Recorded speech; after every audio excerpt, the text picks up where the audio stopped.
Mish, hello, how are you? Jolly good. Thank you so much for coming on. It is a pleasure again, of course, to speak to you over the camera. So thank you for taking the time. And just going over today's video and what it's all about. It's about hearing your story. Because I can see from the inside and out what you've achieved has inspired so many others, and I cannot wait for you to share it. So before I get too excited, tell us a bit about what you were struggling with previously before you started working with us. Oh, I got stuck. I mean, I had lost some weight. I'd got a couple of stone off, but it had taken me like 3 years to get a couple of stone off. And then I'd started exercising and started to enjoy exercising, which I never thought I'd hear myself say, because like I was, why walk when you can, where I run when you can walk, why walk when you can take a car? That was kind of my attitude to exercise. But I'd actually started to enjoy it. So then, but then I was doing all this exercise and nothing changed. And I was measuring myself and I was weighing myself. And got all the way from October through to February. I mean, I was going to the gym like 5 times a week. I was doing everything. And literally, I think I maybe lost a couple of pounds, if that.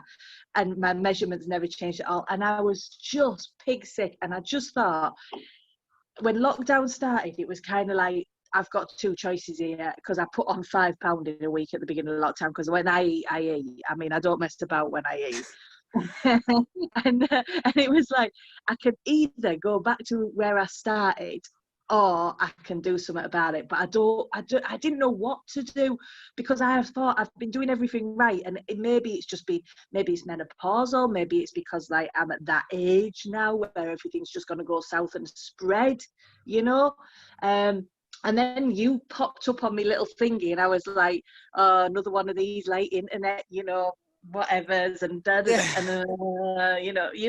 because I'd tried blooming intermittent fasting as well. I'd fallen foul of that and paid for that for, I think, 3 months at the beginning of the year with nothing, literally nothing. We kept saying, hold the faith, I'm holding the faith, I'm starving to death, and I'm still not changing. Sick as a parrot. I was so sick. And then, like I say, you come up and then because like I'm in health myself, so I kind of googled you and checked your LinkedIn, and then I checked your registration with the HCPC and everything. I remember you telling me that. I'm like, I'm not falling for one of these like internet like fly by night, don't know what they're talking about types. Like I checked everything. And then I looked at all the like little before and after things, and I was like, yeah, right, okay, they're all going to be like photoshops and that. And then I'm thinking, well, actually, if he's a qualified dietitian and he's registered as a healthcare professional, he can't be lying, because he'd be in breach of his professional conduct. So I was like, right, okay. And then you messaged me. And it was actually you, not a bot. And I was just like, I'm loving life. It's actually a human. I'm talking to a human interaction. Bot. Yeah. Oh. And then like we just got talking, and then I thought, in for a penny, in for a pound. And here I am 12 weeks later. What? Over a stone and a half lighter in 12 weeks. I mean, it took me like a year and a half to achieve that before. In 12 weeks, man. And I've just run half an hour for fun. Who knew? I love it. So, I mean, so much there. I don't know where to start. Like, I mean, first of all, you tried intermittent fasting. What else had you tried previously in the past? Slimming World. I did lose weight with Slimming World, but like I said, 3 years to lose 3 stone on Slimming World. So I mean, I've been paying £5 a week for the last for 3 years. And just I'd lose a bit and then I put it back on, and it just never really worked for me, and then obviously like I did boot camps with exercise, I joined the gym, I tried so many different things, I kept trying to run, I kept getting shin splints and having to stop. Oh God, I mean, I dabbled with the idea of Weight Watchers for a while, but I just couldn't work out that they do points and stuff, and I was like, it's maths, innit? I gave up maths when I was like, nah, that wasn't for me.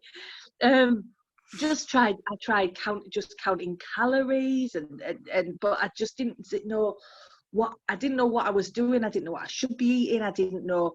I mean, I knew I had to have a calorie deficit, but I just didn't know really how to achieve that. And I don't know. I was just messing about and not knowing what the heck I was doing most of the time. Well, look at even speaking to you, Mish, in comparison to when I first met you, Mish, it's just chalk and cheese. It's chalk and cheese. You are literally so wonderfully unboring, as I've called you before. You're so different in everything, but you achieve incredible things regardless of all of that. Like, I love it. And you're so unapologetically you. And I love that. I absolutely love that. And you've touched on like what you've achieved, and the 1.5 stone is huge, absolutely huge. But what else have you achieved as well as the weight loss? Do you know, I get up on a morning now, and I like it. I always said I was a night owl. I'm a night owl, and I can never get up. And my dog, God love him, he's a nutter, but he insists on getting up for his breakfast at 6 a.m. every morning without fail. And so literally, we've had him over a year now, and for a year, I have been dragging my sorry carcass out of bed at 6 a.m. to feed him, right? Going. And I stomp around the house like with a face like thunder, and I literally live my life with the first sort of like hour of my life being miserable for a year. And then one of the things that you do with the whole like behavior change and the reading and everything, I read one of the books and it was like this huge light bulb. Like, I can choose. Nobody makes me feel anything. I can choose how I'm going to feel. And so actually now I bounce out of bed to feed Logan, and because it's my time, and I get up and I've got my little routine going now. So I get out of bed and I'm like, yes. And I come downstairs, I put my porridge on, I make him his breakfast, then I go back upstairs and I've set up my little room and I have my goals of what I want and what I've got to achieve, and I do my little plan, and I eat my porridge and I take my little vitamins because I am a menopausal woman. I have to take my supplements just for my hormones. So I take them. And then I come downstairs and do all my exercises and everything. And by like 8 o'clock in the morning, I'm fed, I'm watered, I'm exercised, and I feel great. You've won the day by 8 Yeah, a.m. like, and it's not even 8 o'clock and I feel great. Like, so it's such a different. This is probably the biggest change. My brain, like the body stuff is great, but in all honesty, even if I hadn't made so much changes in my body, my brain and how I feel about me and life and what I'm doing, and also the optimism for the future is intense. It's insane. It's insane. And Mish, you touched on it there, like you don't want to be counting numbers all the time because life's too short for that kind of stuff. And you mentioned behavior change, and it's a huge part about what I do, because there's no point in giving someone information without giving them the tools for implementation. If you don't have the strategies to be able to implement it long term, so it's part of your life and it's in there, like you said, well, you're setting yourself up for failure. And there's only so many times you'll fail before you give up. And that is why I'm so proud. I was so ready to give up. And that actually genuinely bothers me, because I speak to people like yourself who are so close to throwing the towel in.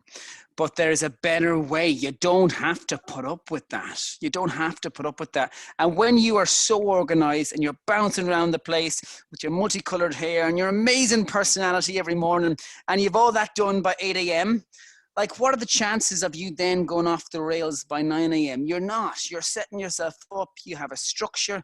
You have a routine. Yeah. You certainly don't come across as someone who's starving, who is hating their food. Oh no, nothing like. And I think even like, I mean, you know, it was my birthday yesterday. So like yesterday I had a happy spoon. I had a huge waffle and an ice cream sundae, and I thoroughly enjoyed it.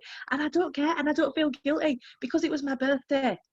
Because historically, because I fancied a waffle, and I tell you, I'd fancied one for a good few weeks. And I thought, do you know what? If I have one a few weeks ago, I'm going to have another one, and then another one, and then another one, and then I'll have another one on my birthday, and it'll undo all my good work. And I don't want that. I know what I want now. and I want this. I mean, hell, I signed up for a 10K blooming race, didn't I, the night before my blooming birthday, which is just mental. So I thoroughly enjoyed my waffle. It was lovely. But then, like, straight back over it on it today, no, and just no guilt, no, oh, I shouldn't have done that. You know, it's just good. It's good. It works. You can have life. You can have life and just make, you know what you're doing, and that's cool.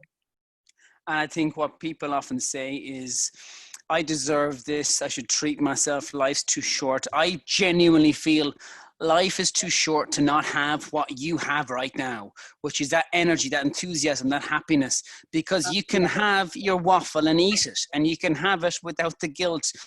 You can have these parts of life. You don't have to choose. You don't have to choose between low body confidence or just chicken and broccoli. It doesn't have to be black and white. You can integrate happiness in different ways.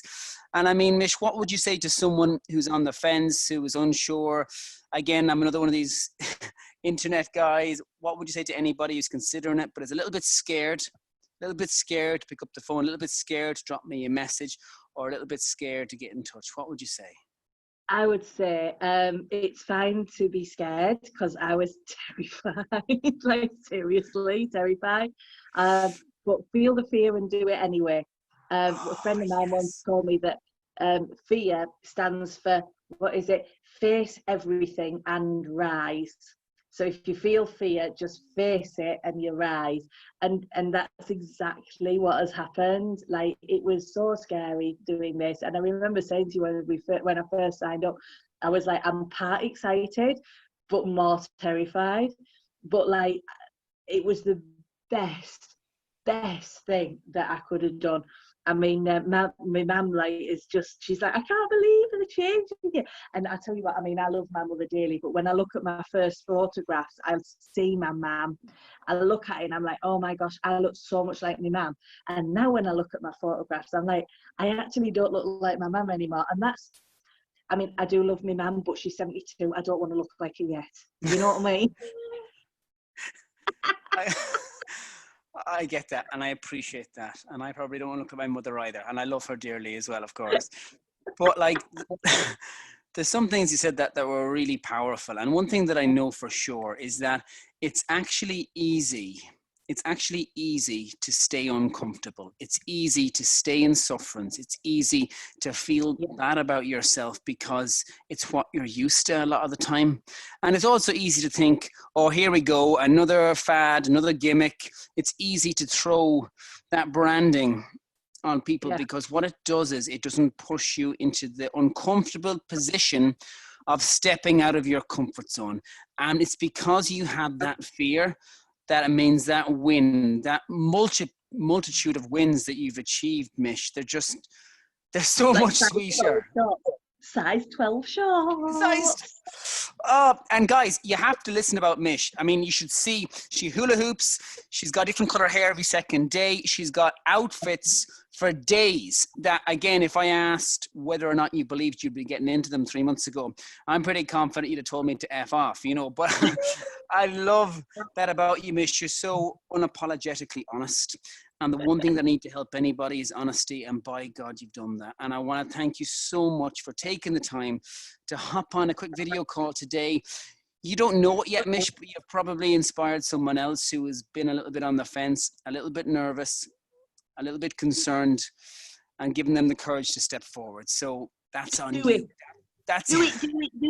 That's what I say. That's all on you, Mish. That's all on you. Well, look, you've made my day. I've been fighting back the tears for about 20 minutes here. But look, thank you so much for hopping on. And I mean Pleasure. that. And I mean, and as I've said before, and I'll say it again, like, while you see people on our inner circle group who are consistently congratulating you on what you're achieving, that is the tip of the iceberg, Mish, because there's so many more people messaging me in the background and saying how much you've inspired them, and you don't fully realize that yet. But I want you to really remember that you are inspiring so many people, and no one can ever take that away from you. It's incredible. And oh, I'm done. That's all I can say. You've just made my day. Thank you so much, Mish. And I will see you for weekly progress reports. Have a great day. Have a great day.